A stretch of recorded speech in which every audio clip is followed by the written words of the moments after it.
Bermuda triangle শয়তানের ত্রিকোণ নামেও পরিচিত। উত্তর আটলান্টিক মহাসাগরের পশ্চিম অংশে একটি ঢিলেঢালাভাবে সংজ্ঞায়িত অঞ্চলের উপর দৃষ্টি নিবদ্ধ করা একটি শহরের কিংবদন্তি, যেখানে অনেকগুলি বিমান ও অনেক জাহাজ রহস্যজনক পরিস্থিতিতে অদৃশ্য হয়ে গেছে বলে জানা যায়।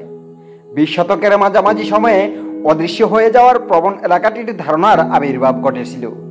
কিন্তু কেন এখানে বিমান এবং বড় বড় জাহাজ হারিয়ে যেত? কেন পাওয়া যায়নি তাদের ধ্বংসাবশেষ? এটা কি অভিশপ্ত জায়গা, নাকি রয়েছে রহস্যের বেড়াজাল? আপনারা আছেন জানা অজানা তথ্যের সাথে, যেখানে আমরা খুঁজে বের করি গল্পের পেছনের রহস্য। সর্বপ্রথম এই জায়গার আবিষ্কার করেন আমেরিকার উদ্ভাবক কলম্বাস। পুয়ের্তো রিকো, মায়ামি এবং বারমুডা, তিন দিকে এই তিনটি জায়গাকে রেখে যদি সরল রেখা টানা হয়, তাহলে সমুদ্রের উপর যে ত্রিভুজ দাঁড়ায় তাই বারমুডা ট্রায়াঙ্গেল হিসেবে পরিচিত। কলম্বাসের বর্ণনা মতে তার জাহাজের নাবিকেরা বারমুডা ট্রায়াঙ্গেল পাড়ি দেওয়ার সময় দেখেছিল আলোর নাচানাচি আর আকাশের ধোঁয়া। এছাড়া কলম্বাস আরও লিখেছেন তার বইয়েতে এই জায়গায় এসে তার কম্পাসও ভুল নির্দেশনা দিচ্ছিল। আবার অনেকেই মনে করেন এটি বহির্বিশ্বের কোনো অজানা প্রাণীর বাস এখানে রয়েছে।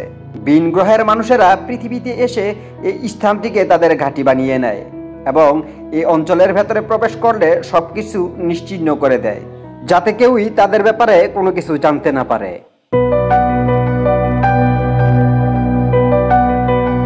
ধারণা করা হয় এই পর্যন্ত 50টি বাণিজ্যিক জাহাজ ও 20টি বিমান হারিয়ে গেছে এই বারমুডা ট্রায়াঙ্গেলে, যার কোনো চিহ্ন আজও খুঁজে পাওয়া যায়নি। মজার বিষয় হিসাবে এই জায়গাকে তুলনা করা যেতে পারে ব্ল্যাক হোলের সাথে, যেখানে একবার কেউ প্রবেশ করলে বের হওয়া তো দূরের কথা, তার কোনো অস্তিত্বই খুঁজে পাওয়া যায় না।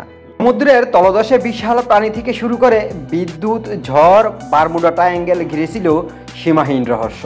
এতদিন এর সঙ্গে চলে এসেছে নানাবিধ ব্যাখ্যা, কিন্তু এবার নরওয়ের আর্কিটেক্ট বিশ্ববিদ্যালয়ের গবেষকরা সেই রহস্যই উন্মোচন করতে সক্ষম হয়েছেন। তারা বলেছেন ওই এলাকায় সমুদ্রের তলায় বড় মাপের বেশ কয়েকটি আগ্নেয়গিরির সন্ধান পাওয়া গেছে। সেই আগ্নেয়গিরি থেকে ক্রমাগত বেরিয়ে আসছে বিষাক্ত মিথেন গ্যাস।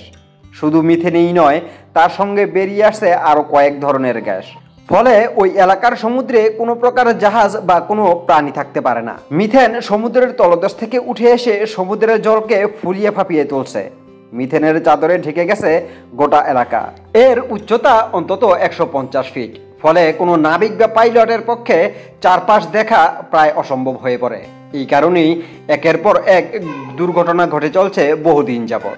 আপনি যদি জানা অজানা তথ্যের সাথে নতুন হয়ে থাকেন, তাহলে আমাদের চ্যানেলটি সাবস্ক্রাইব করে দেখে আসতে পারেন গুরুত্বপূর্ণ ভিডিওগুলো। জানা অজানা তথ্য, মোহাম্মদ মিজানুর রহমান।